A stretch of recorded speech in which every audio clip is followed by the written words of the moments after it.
Welcome back to Triple Take on Bloomberg. Today we are focused on wage inequality. So far, we have discussed that gender salary gap and how that gap, well, is trying to be closed. We're going to move on now to our third take, where we're honing in on the equal pay fight for U.S. soccer players, Taylor. And Romain, you're really sort of the sports expert here. We've talked a lot about this. I'm going to do my best to try to hold my own here. Within the world of soccer... I think Caroline's objecting. Not football, Caroline. Yeah. Not football, but soccer here in the U.S. When we think about the divergence between men and women, how we're thinking about equal pay, we have some collective bargaining agreements, as you can see there on the screen, that run through about 2028. But there was really here a settlement, Romain, earlier to end this lawsuit when we're thinking about who's getting paid, how much, and how do we make that more equal, especially in sort of this post-pandemic world when we've had a renewed focus on it. Yeah. And also when we're all looking at women's football over in Europe being played as a Euro start. We have this argument every day. We have it every day, but really, right here, right now, we're going to call it soccer with Ashlyn and Krieger, both veterans of the US women's national team, both World Cup champions, both playing in New York for Gotham as well. New York and New Jersey, I should say. Wonderful to have you both here. Thank you so much for spending some time. And first and foremost, are you celebrating the win in terms of pay? Do you feel that you've made as much as you can?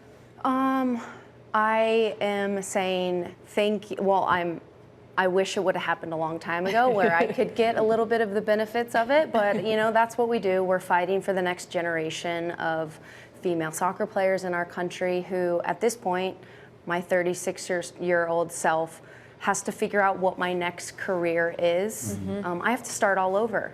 And that's the harsh reality of being on the grind of women's sports and not getting paid fairly and all the things that we know about. But I'm so happy to be a part of such an incredible movement to make it better for the next generation, the younger generation, where they don't have to work 5 jobs like Ali and I have been doing for quite some time. Yeah. So it's getting better. I'm probably never going to see the benefits of it, but to be a part of such a huge movement and now it's spreading worldwide, that's something I can hold tight and know that I've done my part. I'm curious, Ali, though, and this may be a stupid question of why it took so long to get us here. I remember seeing a great sort of impassioned plea by some of the players back when the lawsuit was going on, and they were putting out a lot of empirical data, kind of showing, you know, the viewership and attendance, and how saying that and not to mention just the winning record that our women's team, at least the national team, had, and this idea that when you put that up against the men, there was an empirical reason why the pay should be more equitable. Absolutely, and the facts kind of came to fruition. I mean, you see that the revenue is there, and you see that people, the supporters and the fans are coming to the games, and you see the sponsorship money, but you just didn't see that money in our pockets. And we had to continue to play at the highest level. We endure the same amount as the men, mentally, physically, emotionally, but also we had to win championships in order to even get closer, to even get at the table, to start having those tough conversations about, you know, pay equity and just the biggest difference between the women and the men. It wasn't just about being good, you had to be great. We had to be great, we had to be elite. Yeah. And we had to win every tournament. And that's kind of the pressure that we felt every time we stepped out on the field, whether that was a training field or, you know, at the World Cup final. We knew we had to win in order to get to the table to even have these discussions. You mentioned sponsorships. I'm curious as well, not only sort of from a salary perspective, but how willing the sponsors have been for like more equal pay for some of these endorsement deals and sort of off the field as well. Have you felt like they've sort of stepped up and come to the table in the way they have in other sports or in other genders? Absolutely, absolutely. I think 100%. And one, you know, I know our league sponsor, Ally Bank, they have pledged now for sponsorship and marketing dollars, however much they put into men's sports, they will put into women's. And I think those are the things we need to happen to be successful. We have an incredible product. We just need the investment, and we need the visibility, and we need the support to really continue to drive this sport to something incredible, because it is the biggest sport in the world. And there's so much good that comes out of it. We have to keep driving the revenue. We have to keep driving the sponsorship dollars, because we need it to be successful. Ali, as Ashlyn was sort of saying, you're now looking at the next iteration of your careers. Right. And also, your story is such a unique one as you come together building your own family, having just adopted a daughter as well, and now thinking about, as you look forward, how that balancing act continues for you and what support you've seen missing for carers out there. Is that changing at all, and do you feel that that's something you can put work towards? Great question. Yes, it is changing. It is getting better. I feel like the NWSL now with our new CBA, we have the ability to have that support, to have all the help we can have, whether that be family or a nanny. We're allowed to bring our child on trips. They pay for the hotel for the nanny and our child. And so the child care is getting to where it needs to be, but it's obviously a process, just like everything. So we continue to fight. And the clubs and NWSL are willing to have those conversations, say, hey, how can we be better? How can we provide what we need so you can be your best and perform 110% every single day when you don't have to worry about, the outside factors of having children, because you can do both. And so I think it's not there yet.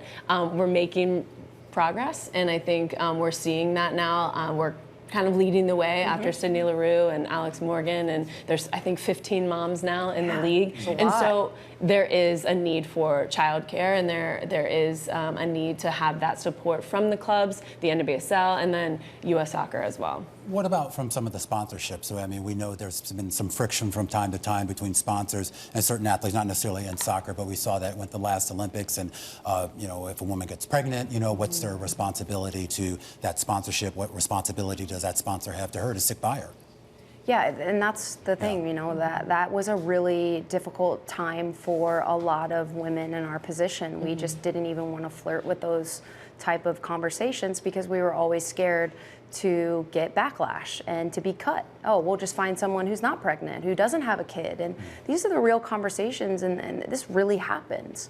So now as we're getting CBAs and different types of unions to protect us, those things can't happen anymore. And we're fighting every day to protect women where they can be a mother and they can have a successful career. You don't have to pick one or the other. And we have to constantly show up and pave that way for these younger kids. And we're trying now to partner with fertility clinics because this is a real thing. Now women's teams are partnering with fertility clinics to freeze their eggs, paying for all of the process. So when they're ready to have children later in life, they're able to do so. And I love where we're going. I love where we're going with these female athletes to really protect them and show them that we're gonna make sure you're okay and we're gonna provide all the things needed so you can do both. You sort of circle us back to the first answer that you had, that you said this was global. And I'm curious if you think, particularly after COVID, when we all, I think in 2020, did a big deep dive on where we are and what our values are, is the U.S. leading, lagging? Are we closing the gap? How do you see the way that the U.S. can sort of represent itself on this journey? Well, as you guys know, it was a 6-year process in the court system with our employers. But once we started to fight for what we felt like we deserved, it carried globally. All these female teams from, all different countries started fighting their federations for equal pay and started getting it. And you're talking across the board now, everyone is fighting for what they deserve, and that's equality and for equal work for equal pay. And I feel like we really pushed that momentum, and we started to speak up. And I think that just carried across not only soccer, but all industries. Something important wasn't just about our team, and it wasn't just about footballers across the world. It was about women of all industries, and what you just touched on. That's why it was a win for all women, and that's what we carried that on our shoulders. We wanted that to be the main topic. That it's not just about us as footballers. It's about women across the world who are fighting the same fights within their industries. And so I think that we carried that, and we had pride all the way through that fight, and now, coming to the conclusion of the lawsuit, that's why it's a win for everyone. Well, thank you for taking us along on your journey. We really appreciate it. Ashlyn Harris, of course, and Ellie Krieger of Gotham FC. I can do some sports, just a little. We'll see. Coming up next, our final take. Fittest one on. She's like doing all-night marathons and stuff. We got to go to break. Stick with us. This is Bloomberg.